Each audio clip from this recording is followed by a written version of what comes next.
All right, shifting now from all of our work with sequences to now working with something called a series. Again, we have arithmetic and geometric series. All right, today's focus will be the arithmetic ones. So we want to be able to define what that is, and we want to be able to find the sum. So a series is just where we add all the numbers in our sequence. Okay, so we've been working with sequences, and we had finite and infinite ones.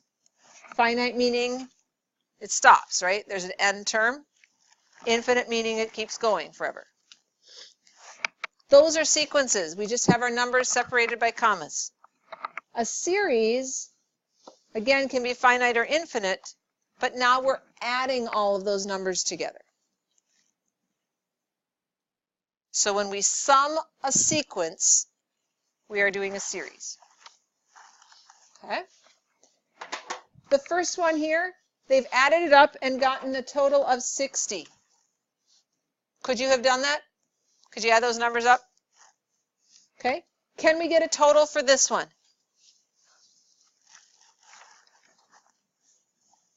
What's the pattern on this one? What are we doing? We're adding 4. So my next number would be 19, and then 23, and we'd keep going, yes? So as I keep going, would my total change? Yeah, it's going to keep getting bigger because my numbers keep getting bigger. So for an infinite series, when it's arithmetic, you can't do it. You can't find a total. We can find a total when it's finite. Okay? So your job is this first example finite. Yes? Right here? Is this a finite series? Yes. So can you give me a total? Okay? I want you to do that. When you have your total, check in with the people at your table. See if they agree. All right. In checking with your groups, you guys said you were getting 100 for a total. And then I asked you to talk about how you did that. Okay? So raise your hand if you simply grabbed your calculator and you started typing them in. Is that one option? Sure. Now, if I gave you a list of 500 numbers, is that what you're going to do? Hopefully not. There's got to be a better way, right? Okay. How many added them in their head? They just went in order. 1 plus 3 is 4, 4 plus 5 is 9, 9 plus 7. How many did that? Okay. Again, that's another option. But if I give you a list of 500 numbers, it's going to take some time. Okay? Some of you I walked around and heard talk about patterns that you saw. All right? Willie, what was the pattern you saw?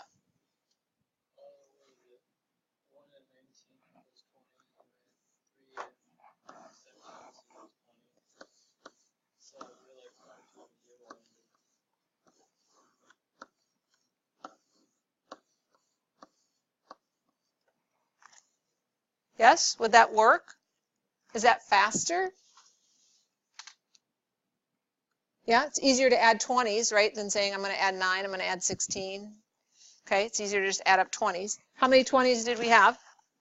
5. We had 5 20s. And how many numbers did we start with?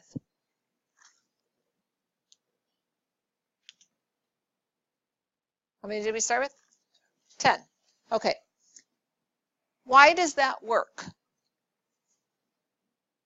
He saw the 20s. Now, what if I gave you a list of numbers, but all the middle ones were missing? Okay, in other words, I gave you a few at the beginning, I gave you a few at the end of the sequence, but I didn't include all the missing ones in the middle. How are you going to know if this is still going to work? So I'm going to pause the recording again. I want you to talk at your tables. What is it about this kind of sequence where I know that each pair of those numbers was going to add up to 20? Or I should say that each pair is going to add up to the same thing. All right, different sequences would have different totals, but how can we figure out if that's going to happen all the time?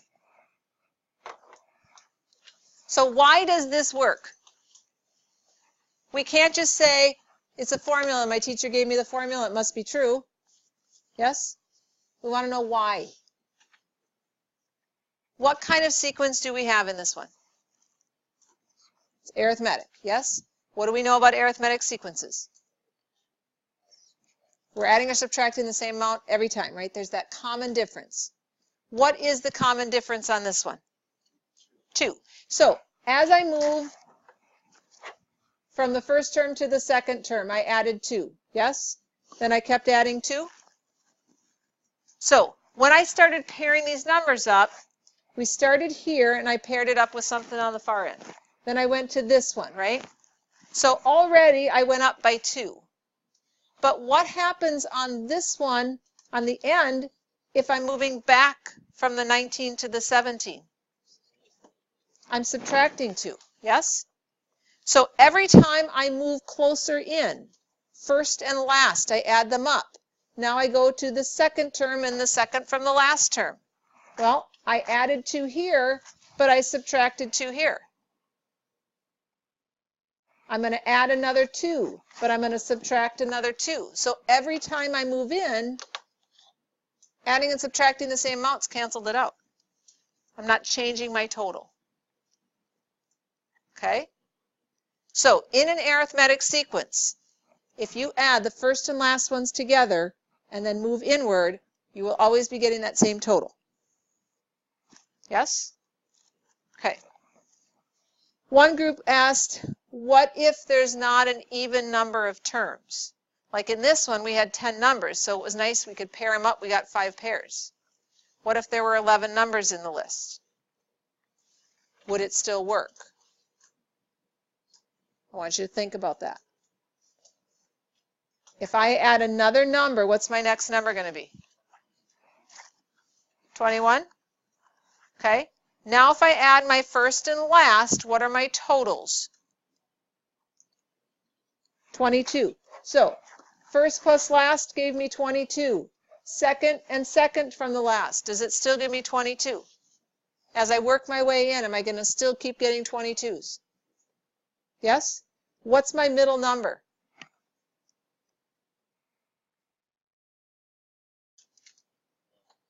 Is 11 my middle number? Yes?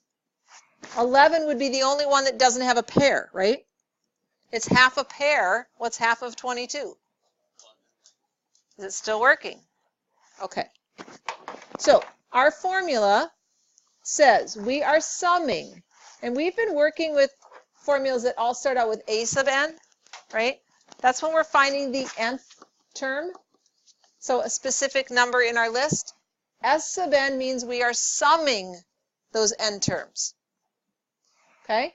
And it says pair them up, take the number of terms you have divided by 2, so we're making pairs, and every pair will be the first term plus the last term. There'll be that sum. Okay? All right. I'm going to pause the recording. I want you to add this to your formula sheet.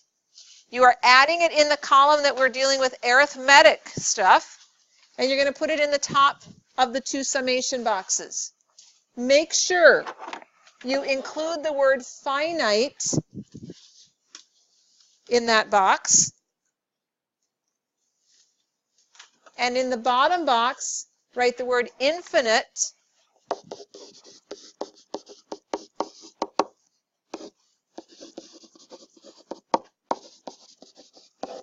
And write that we can't do a sum. So if you want to just put an X through that bottom box, you can. All right, so for finite ones, we can find a total. Infinite ones, we cannot.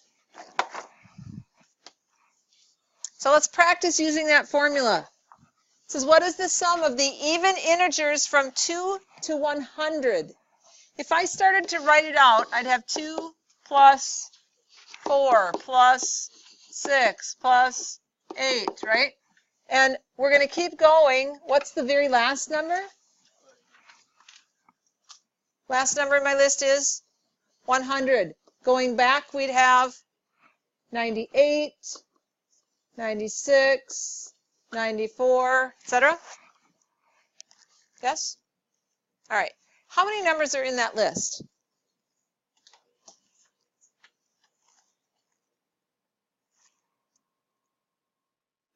What do we think? I'm hearing 50. How are we getting 50? We have 100 numbers, but we only want the even ones. So we have 50 of them. What's the pattern that creates this list of numbers? If I think of n being 1, 2, 3, 4, etc., you're telling me this is the 50th number, yes? What am I doing to n to get my numbers in my list? I'm multiplying by 2. Right? I'm generating that list by just taking 2 times 1, 2 times 2, 2 times 3, 2 times 4. So 100 is the same as 2 times 50. Yes? If you know the rule for your sequence, how it's being created, and you know a final answer, you can figure out how many numbers are in that list. Okay? This one was fairly obvious. They won't always be that way. Okay. So we know that n is 50. Of the things that I have to know to find my sum, I need n, I need first term and last term. Do I know first term and last term? Yes. I know my first term is 2. And my last term in this case would be a sub 50, right? The 50th number. And we said that was 100. So I am summing how many terms? 50. I'm going to take those 50 numbers and pair them up. And every pair is the sum of the first and last. First was 2, last was 100. So I have 25 pairs, and every pair adds up to 102. What do I get for a total?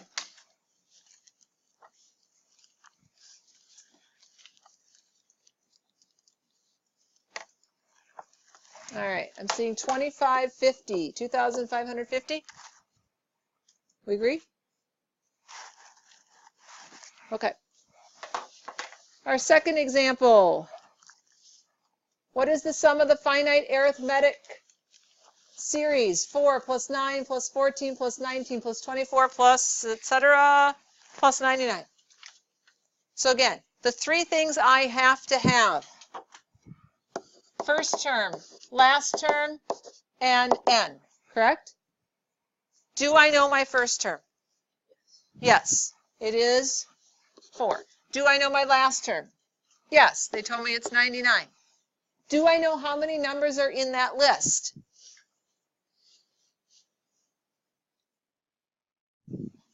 I know this is the first one, second one, third one, fourth one, fifth one, but then they have all these dot, dot, dots. I don't know how many are in there.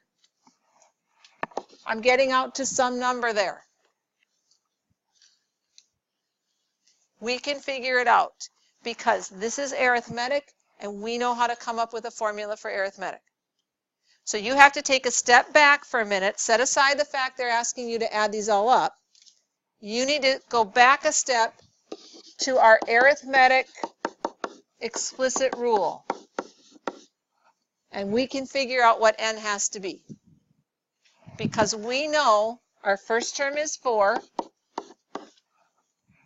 We also can figure out what the common difference is. What are we doing on this one? Adding 5? So D is 5?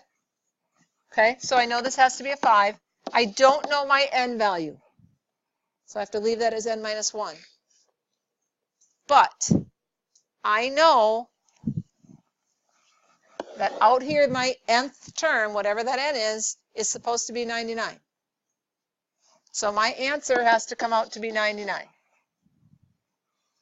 And from that, I can figure out what n is. Okay? Let's go ahead and distribute.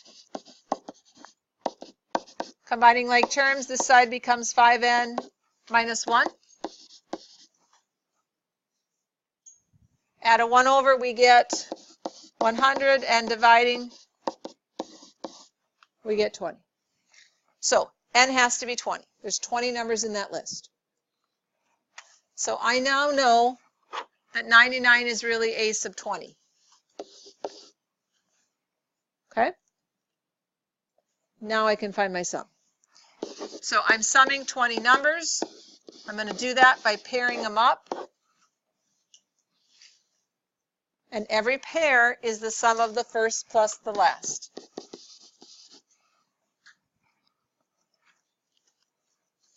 Well, 20 divided by 2 is 10. What's 4 plus 99? 103 times 10 would be 1,030. Okay?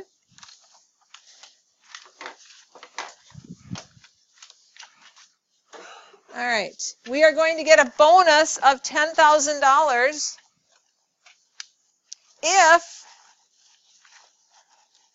we can sell 10, we can make 10 sales in the first week. It doesn't say what we're selling, but we make 10 sales in the first week, and we improve our sales by 2 each week after that.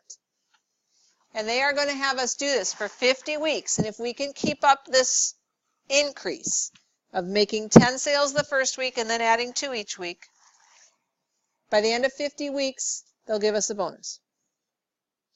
Then it says, one salesperson qualified for the bonus with the minimum possible number of sales. How many sales did the salesperson make in week 50 and in all 50 weeks? I want you to pay attention to the fact they are asking you 2 separate questions here. In week 50, they are asking specifically for the 50th term in my list. How many sales did I make in that 1 week? This is saying, how many did I make if I add up all 50 weeks? You see the difference? Now, would I have had to find a sub 50 if they hadn't asked that question? Yeah, because to find the sum of the 50 weeks, I have to know first and 50th week, right? I have to know first and last terms. So even if they didn't ask me for it, I still would have had to do it. All right, let's find a sub 50. Go back to our generic explicit rule. What do we know from the word problem? What piece is in there?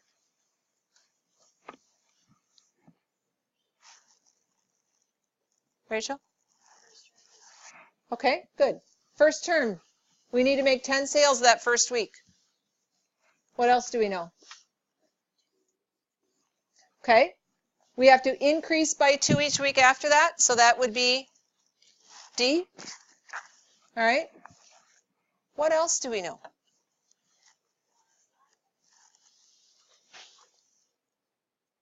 Which term are we trying to find? The 50th term, right? We're trying to find a sub 50. What does that mean?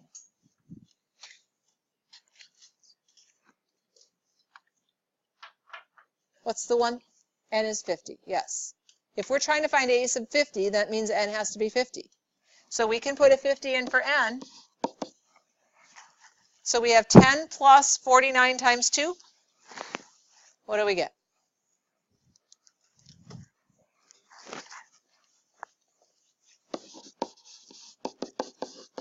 All right.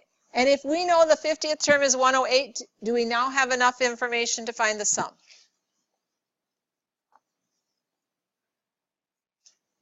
All right. So we are summing 50 numbers. We are going to pair them up. We said the first term was 10 and the 50th term was 108. What do we get? 25 times 118.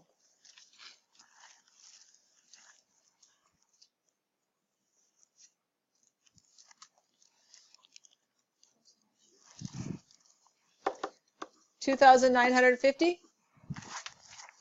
Anybody else getting that? Awesome. All right. So we've been looking at using this formula both when I give you a list of numbers, right? Or in this case, a word problem. Sometimes you know the first and last. Sometimes you know the first and N. Sometimes you might know N in the last term and not know the first. But you have enough that you can figure those out. Okay? Don't be afraid to stop with the summation formula for a minute and go back to the nth term formula to find your missing information. Okay. Another way that I could present the same information to you is with something called summation notation. We use this Greek letter called sigma. It's the capital version of sigma. The lowercase version looks like that, and it's used for standard deviation, but they're both called sigma. All right, we're going to use the capital one. So anytime you see that Greek symbol, sigma, it's telling you that you're supposed to be adding these numbers up. Okay, it's a summation notation. We use limits to help define what numbers we're supposed to be adding. So in our last example, we were adding from the first week to the 50th week. Yes? 1 was the lower limit, 50 was the upper limit. That's telling me what I'm starting and where I'm ending. Okay?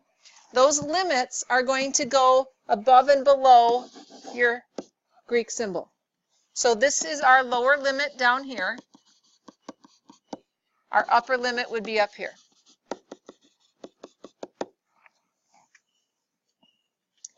And the other piece of information that we're going to be told or figure out is some kind of formula or rule that's generating our list of numbers, like our explicit rules that we've been working with. Okay? So our first example here, this is our sequence of numbers. They're telling us to add them up, so we have a series. It's not arithmetic, right? It's just a generic series. But it's telling me I'm squaring a whole bunch of numbers and then I'm going to add those totals.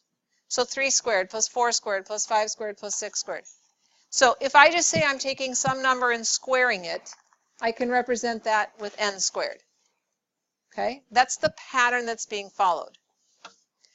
What's different, though, is I'm not starting with a 1. What's the first number that's getting squared? A 3. What's the last number that's getting squared? So this tells me my smallest number that I'm supposed to dump in to square is a 3. My largest number is a 108. Does that make sense? So we are going to define our limits. What's the smallest? What's the largest n value that's getting dumped in? You might see this notation where, for example, we start with n being 3. If you were going to write it on your own, we'd start with 1, right? Why make it more complicated? We'd call the first number in our list, we'd figure out a way to make that n being 1, okay? But you might be given a sequence in this format where they didn't start with 1. In order to come up with our total, we said we have to know how many numbers are in the list. Now keep in mind this one was not arithmetic, right? So we couldn't use that nice quick formula we've just been working with. But if we did have an arithmetic one, we'd have to know first and last. And we'd have to know how many numbers are in that list. Well, in this example, how many numbers are getting added up? If we start with a 3 and we stop with 108, how many is that?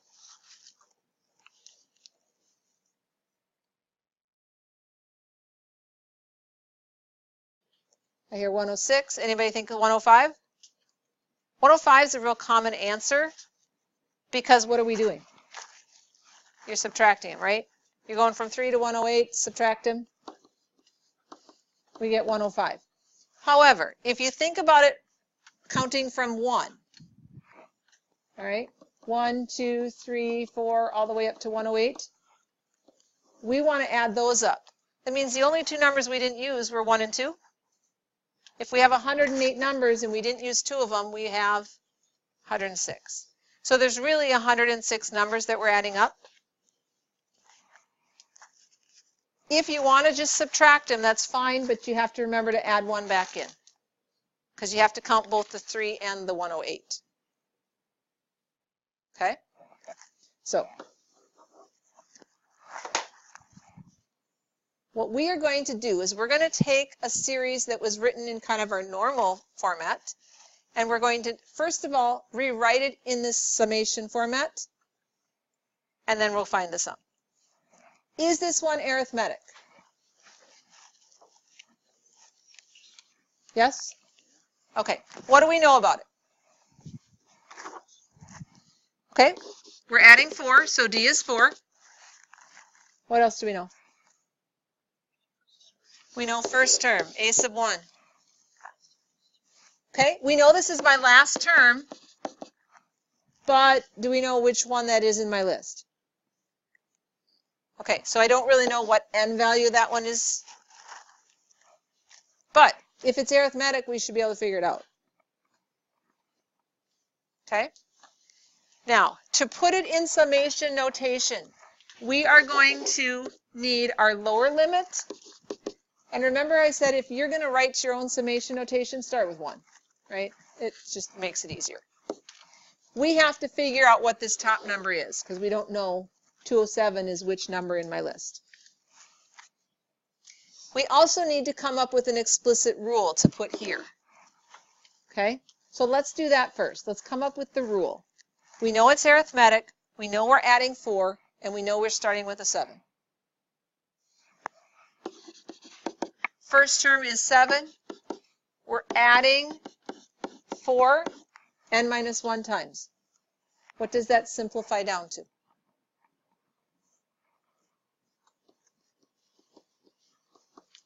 Distribute, combine like terms, we get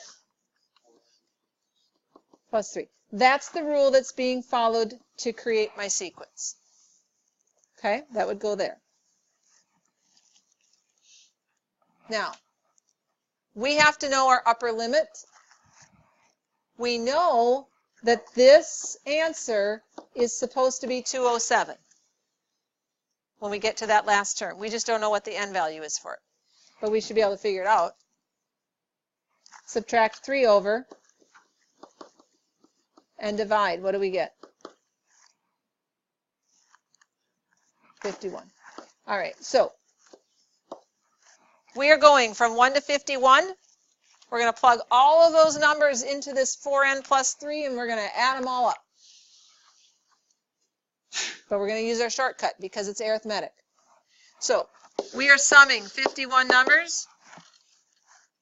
That means we're pairing up 51.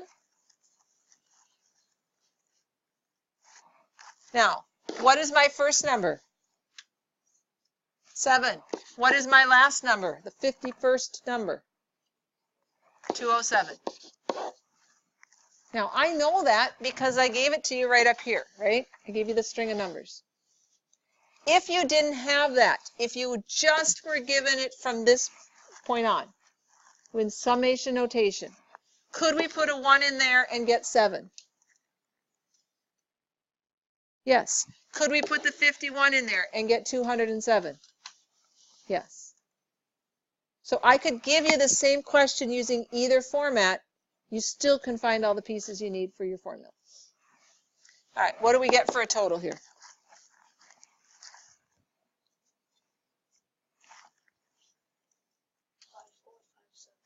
Okay, 5,457.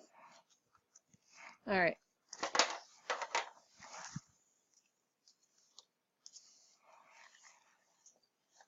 Once we have introduced arithmetic and geometric and those miscellaneous ones, right? We've got all these formulas. Some work for arithmetic, some work for geometric. We have to be able to tell what kind of sequence we're dealing with. If it's arithmetic, I can't use a geometric formula on it. If it's neither of those, I can't use any of these formulas we've been working on. So I have to be able to identify that. What this statement says is if your explicit formula, if that rule that we came up with, if that rule is linear, meaning it kind of looks like your mx plus b format for a line, then we know it's arithmetic. Okay? And it also says that the slope, so that the number in front of in front of x or in front of n, typically is what we use in a sequence, is going to be your common difference. So looking at my first example here, is this linear? Yes, it looks like mx plus b. So it is arithmetic, which means we can use our formula for finding the sum of an arithmetic sequence. We also know that our common difference is what? 5, right? It's the slope in that equation. Okay. So it's arithmetic. We're going to find our sum. How many numbers are we adding up?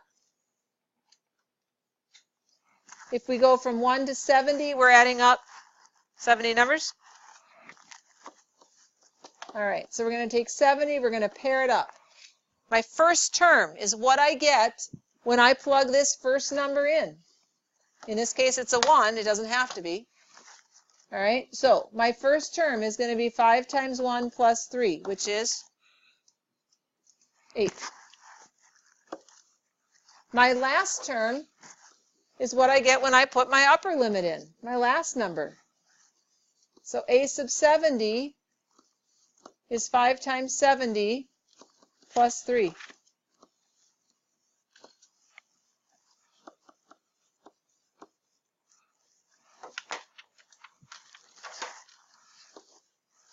What do we get for a total?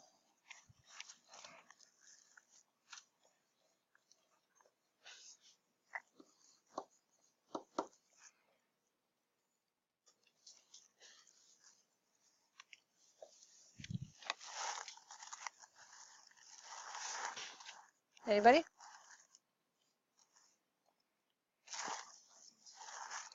All right. So we're going to pause the video. I want you to look through the other 3 examples. Are any of those arithmetic? If they are, I want you to go through and find the sum. All right, our next one is not arithmetic. Okay, it's not a linear, it's a quadratic format. Okay, so we're going to hold off on that one till next week. This one, though, is arithmetic. Okay, how many numbers are we summing? 40. So we're going to pair up 40 numbers. Now we need first and last. What do we get if we put a 1 in? -5. And if we put a 40 in? 112. Adding those up, timesing by 20, we get 2,140. Yes? That is the sum of the 40 numbers. Okay. Homework is listed here. We will do those last couple next week when we start working on 9.5 as well.